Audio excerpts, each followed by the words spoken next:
Welcome to four U T channel. ഇന്നത്തെ വീഡിയോയിൽ നമ്മൾ നോക്കാൻ പോകുന്നത് ക്ലോഡ് എ ആണ്.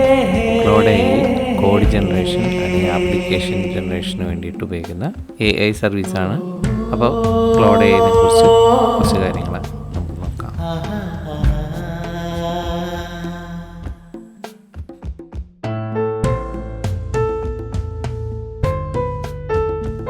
അപ്പോൾ ക്ലോഡ് എ എങ്ങനെയാണ് യൂസ് ചെയ്യുന്നതെന്ന് നോക്കാം. ആദ്യമായിട്ട് ഗൂഗിളിൽ ക്ലോഡ് AI എന്ന് സെർച്ച് ചെയ്യുക.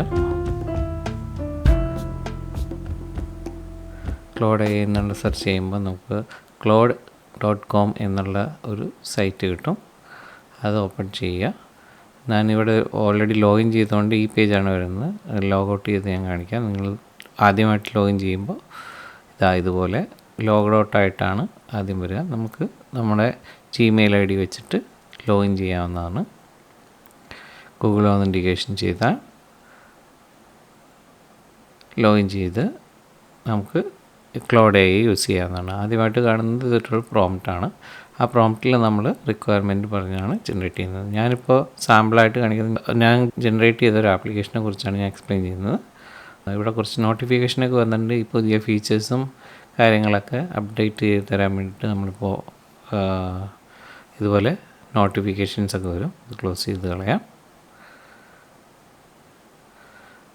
വേറൊരു നോട്ടിഫിക്കേഷൻ വന്നു. അതിൻ്റെ ഡെസ്ക്ടോപ്പ് വേർഷൻ അവൈലബിൾ ആണ്.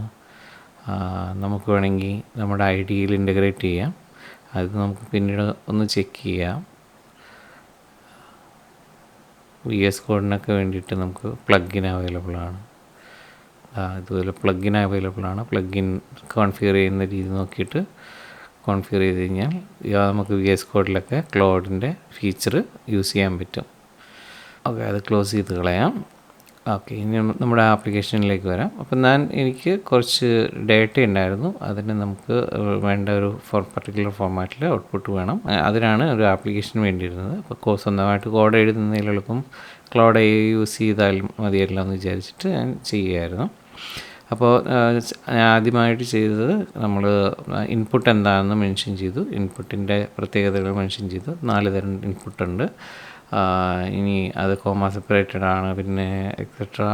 അതുപോലെ എത്ര കോളം, മാക്സിമം എത്ര കോളം, എത്ര റോസ് ഒക്കെ ഉണ്ടാവും. പിന്നെ അത് വെച്ചിട്ട് എങ്ങനെ അതിനെ ഫോർമാറ്റ് ചെയ്ത് എന്ത് ഫോർമാറ്റിലാണ് ഔട്ട്പുട്ട് വേണ്ടത്. മീൻസ് എനിക്ക് വേണ്ടത് അതിന് നമ്പറിങ് ഒരു പ്രത്യേക ഓർഡറിൽ 1 to 18 എന്നുള്ള ഗ്രൂപ്പായിട്ട് ഓർഡർ ചെയ്തതിനായിരുന്നു. അപ്പോൾ അതിനു വേണ്ടിയുള്ള പ്രോംപ്റ്റ് ഞാൻ ടൈപ്പ് ചെയ്തിട്ട് ജനറേറ്റ് ചെയ്ത് കഴിഞ്ഞപ്പോൾ നമുക്ക് ഇതുപോലൊരു ഔട്ട്പുട്ടാണ് കിട്ടിയത്. അതൊരു CSV ഫോർമാറ്റിൽ അതിന് ഔട്ട്പുട്ട് വന്നു. ഞാൻ പറഞ്ഞത് റിക്വയർമെൻറ്റ് മാച്ച് ആവുന്ന അതേ റിക്വയർമെൻറ്റ് വെച്ചിട്ട് അതൊരു ഔട്ട്പുട്ട് ഉണ്ടാക്കി തന്നു. ഞാനതിൽ ആപ്ലിക്കേഷൻ ജനറേറ്റ് ചെയ്യാൻ പറയാൻ മറന്നുപോയി. അപ്പോൾ ചെയ്തത് അതിൻ്റെ ഇൻപുട്ട് സ്വീകരിച്ചിട്ട് ഔട്ട്പുട്ടായിട്ട് ഡയറക്റ്റ് ചെയ്ത് കൺവേർട്ട് ചെയ്ത് തരുമായിരുന്നു. അത് വെരിഫൈ ചെയ്തപ്പോൾ കറക്റ്റാണ്. ഞാൻ പറഞ്ഞ ലോജിക്ക് അനുസരിച്ചിട്ട് അതിന് നമ്പറിങ്ങും എല്ലാം ഗ്രൂപ്പിങ്ങൊക്കെ ചെയ്ത് തന്നിട്ടുണ്ടായിരുന്നു. ഓക്കെ, അപ്പോൾ ഞാൻ ജസ്റ്റ് വെരിഫൈ ചെയ്തു. ഓരോ സെറ്റിനും പലതരം ഇൻപുട്ട് ഉണ്ടായിരുന്നു. അപ്പോൾ ഓരോ സെറ്റിലും എക്സ്പെക്റ്റ് ചെയ്യുന്ന ഔട്ട്പുട്ടാണോ എന്ന് ഞാൻ വെരിഫൈ ചെയ്തു. ഇതിൽ ഫസ്റ്റ് റോയിൽ തന്നെ 1, 7, 13 ആണല്ലോ ഫസ്റ്റ് റോ വരേണ്ടത്. അപ്പോൾ അതെല്ലാം ജസ്റ്റ് റാൻഡമായിട്ട് വെരിഫൈ ചെയ്തു.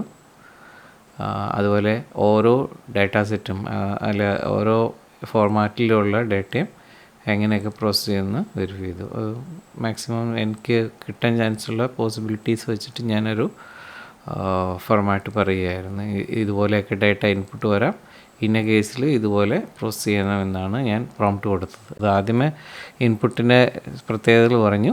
അതിന് ശേഷം എന്താണ് ഔട്ട്പുട്ട് എക്സ്പെക്റ്റ് ചെയ്യുന്നതെന്ന് പറഞ്ഞോളൂ.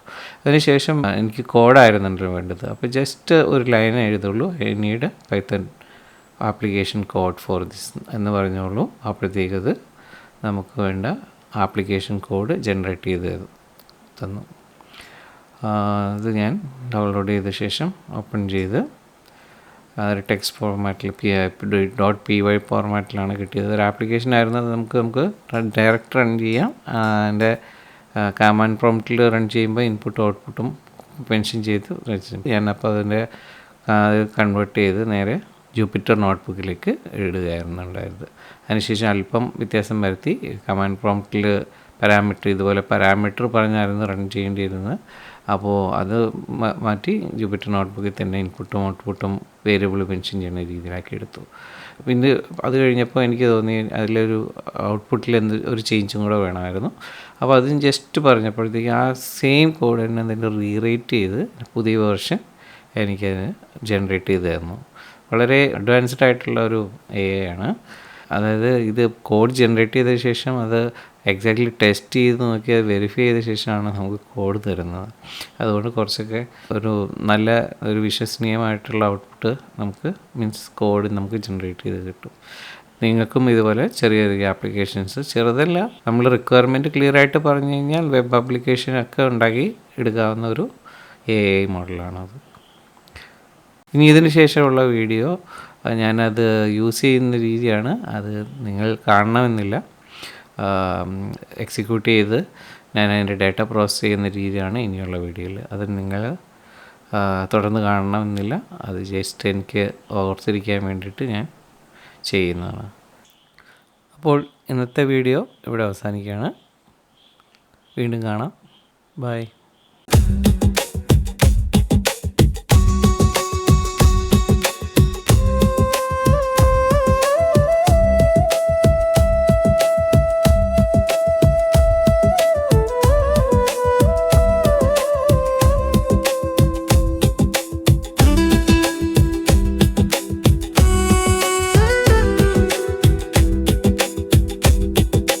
പുതുമരത്തങ്ങനെ വൈക്കടുമയവൾ,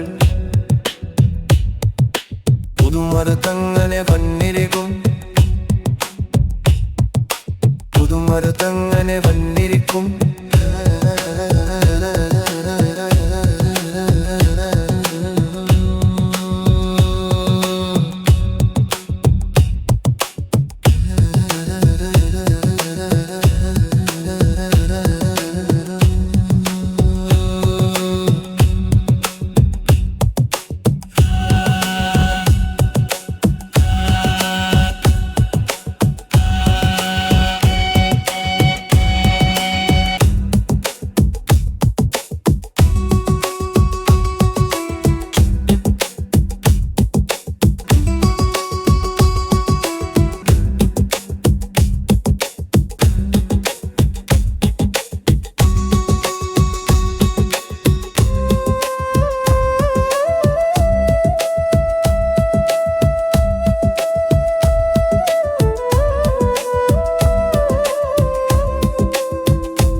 പതിരും ഒന്നുണ്ട്,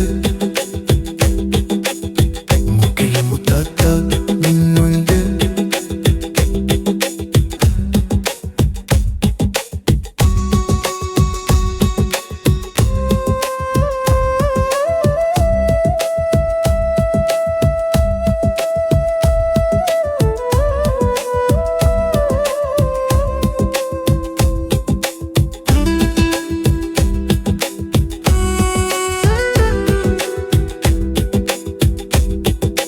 പുതുമരത്തങ്ങനെ വൈക്കടുമയവൾ,